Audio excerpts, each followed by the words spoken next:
첫 키워드 6개월 탄력 근로제입니다. 지금 경제사회노동위원회가 탄력 근로제의 단위 기간을 현행 3개월에서 6개월로 확대하는 데 합의를 했습니다. 지금 경사노위에서 첫 합의가 이뤄진 건데요. 네, 상당히 중대한 합의라고 볼 수 있습니다. 문재인 정부 들어서 경사노위, 이른바 경제사회노동위원회라는 것을 만들지 않았습니까?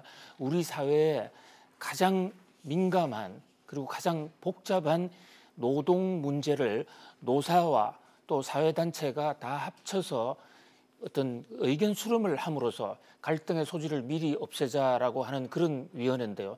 상당히 문재인 대통령이 또 상당히 중점을 둔 이런 위원회입니다. 이 위원회가 설립된 이후에 정권 출범한 지금 상당히 지났습니다만은 그동안에 이렇다 할 타협, 이렇다 할 성과를 내지 못했는데 어저께 이 탄력 근로제 6개월에서는 아주 전격적으로 합의를 했어요. 최초의 합의가 되는 거죠. 이런 식으로 노사가 서로 합의할 수 있다는 것을 보여줬다는 점에서 대단한 진일보라고 하지 않을 수 없습니다. 탄력 근로제라는 것은 문자 그대로 근무 시간을 좀 탄력적으로 조정한다는 겁니다. 문재인 정부 들어서 52시간, 주 52시간 제도가 입법화되지 않았습니까? 그렇게 하다 보니까 52시간 저녁이 있는 삶을 만들기 위해서 그 도입에 52시간 도입을 취지에 동감을 하면서도 일부 업종의 경우에는 일감이 갑자기 몰린다든가 또 어떤 경우에 일감이 갑자기 줄어든가 할 경우에 이를 좀 몰아서 할 수 있게 해달라 하는 그것을 3개월간만 하는 거로 해서 법이 만들어졌습니다. 여기에 대해서 재계에서는 상당히 볼멘 목소리가 나왔고요. 특히 IT 업체, 첨단 업체, 밤에도 일을 몰아서 해야 되는 곳에서 불만이 많이 터져 나왔습니다. 이를 경사노위가 참 힘든 그 회의 끝에 드디어 6개월이라는 타협을 만들어냈다.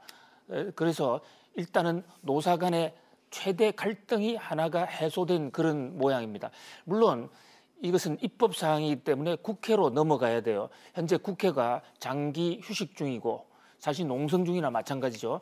그렇기 때문에 언제 국회에 넘어가서 언제 입법화 될 것인가는 좀 시간을 더 두고 봐야 될 것 같고 또 야당이 과연 이 경사노비 안을 그대로 받아들일지도 불투명한 상태이지만 그러나 노사, 경제단체, 사회단체가 모두 합의했다는 점에서 매우 의미가 있습니다. 그러나 다른 한쪽에서는 재계에서는 좀 볼멘 소리도 없지 않습니다. 어저께 합의한 게 크게 4가지인데요. 언론에 대부분 알려진 것은 3개월에서 6개월로 탄력 근로의 여유 시간을 늘린다는 것만 이슈가 됐어요. 그러나 사실은 경사노위가 합의한 것은 크게 4가지입니다. 탄력 근로 시간을 3개월에서 6개월 늘리는 것뿐만이 아니라 이것을 3개월에서 6개월로 늘리려면 노사가 노조를 통해서 서면 합의를 해야 된다. 노조의 합의 없이는 3개월에서 6개월로 넘길 수 없다라는 그런 점이 하나 있고요. 또 하나 대목은 그렇게 연장 근로를 한 이후에는 11시간의 실제 휴식 시간을 줘야 된다.